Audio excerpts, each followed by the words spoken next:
20 freaking years.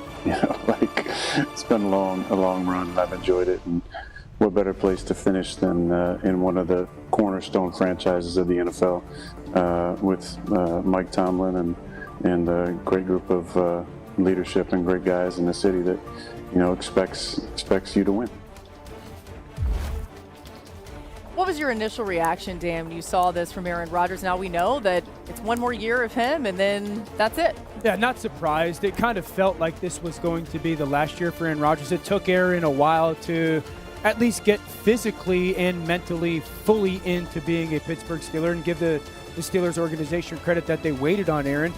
Before we get into like what the season is going to look like and the potential, it is important, everybody, to just sit back. Aaron's words, 20 years. By the end of the season, he more than likely will be in the top 5 ever in the history of the league in starts, completions, attempts, yards, wins, touchdowns. I mean, when we say we're talking about one of the all-time greats, it's a reality. So there is a part that does feel Derek Jeter farewell tour part of that, like just making sure that everyone, when you have that chance to watch him week 10, 11, 12, and so on, that this could be, the last few weeks to just appreciate one of the all-time greats. But then there's obvious a lot of expectations of like, okay, this is the last go-round, and in his words, with a trademark organization. It's hard for me right now to see the Steelers as like a Super Bowl contender. But when you think about what Rodgers would want for this year, for his final year with such a storied career, how can they do what they need to do around him? How can he do what's necessary to get them to at least be a contender in the postseason? I don't believe Aaron Rodgers plays this year unless he truly felt that team could be a legitimate Super Bowl contender. I agree that I don't see them as that. Can they get to that? One, the offensive line would have to play much better. Aaron's going to have to get protected much more than he did with his time with the New York Jets. Two, we know they had DK Metcalf. Pat Freiermuth's a very young and emerging tight end. Somebody else is going to have to step forward as a pass-catching threat. They're going to have to run the football really well, and then their defense is going to have to play better and more consistent than it did last year. And then also, can he stay healthy? Can he be his very best at the end of the season? Those are a lot of question marks that, if they're all yeses, it's a dream season for both him and the Steelers. Again, we'll continue to see if he says anything else about this, but today telling the Pat McAfee Show that most likely this is his last year playing in the NFL. All right, back to Tight End University, which is happening behind us. And at Tight End U, they're out here practicing on the field. You see Travis Kelce leading the drill right here, Dan. We saw already some really interesting stuff. You were a little closer to it. Yeah. You also sat in on a classroom earlier. What's been the conversation around here? Yeah, I think that the big takeaways, there's just so much knowledge and wisdom and almost like obsession to detail that can get shared from these guys. Sitting in when George Kittle did a presentation, his was on mentality and standard, and he was sharing just some of the note cards that his tight ends coach, John Emery, shared with him when he was a younger player of just, and being removed from being a player for a couple years, you forget about all the details that go in to doing your job at the very highest level. And to hear a player like George Kittle, that is one of the very best, continue to talk about that stuff and then share that with so many of the guys here,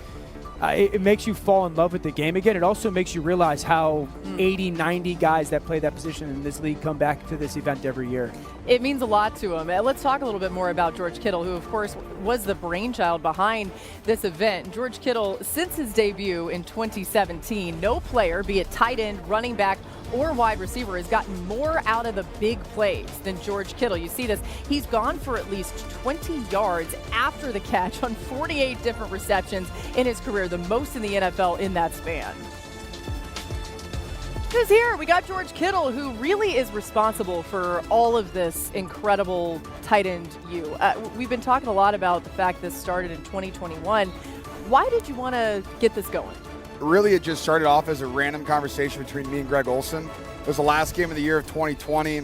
We were making the playoffs. And I was like, hey, Greg, I traded 10 guys down to Nashville, from Hawkinson to Tunyon, a couple other guys. We'd love for you just to come down and spend a couple days with us, watch some film, give us some things so we all take another step in our careers, because he had a great one. If you play 14 years, you obviously do something right. Yeah. And then he was like, well, let's try to do a couple more guys, see if Travis is interested in doing it. So we shot a text to Travis. He was like, oh, weekend with the boys? Sounds great, I'm in. So that was the easiest ask of all time. And then we kind of got some marketing stuff behind it. Yeah, we're anticipating like 15, 20 guys. Next thing we had 50 guys the first year. Wow. And we're like, all right, well, we have something pretty fun with this. And so then the year after that, I think we had 80.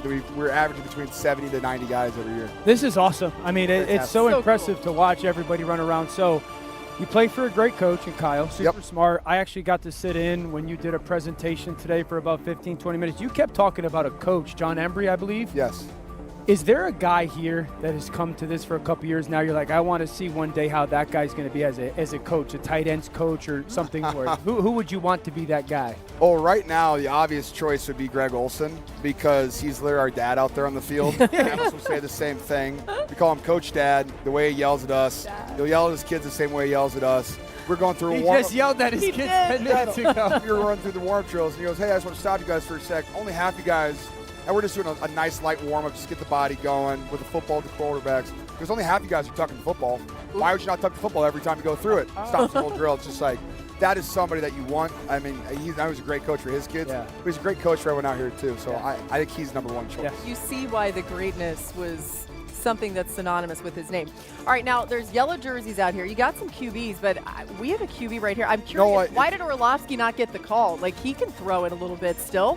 A littlest bit. We reached out and he said he was working today. He said he couldn't make it. He said he was a little bit busy, but just as an honorary, we thought we'd give you let's go.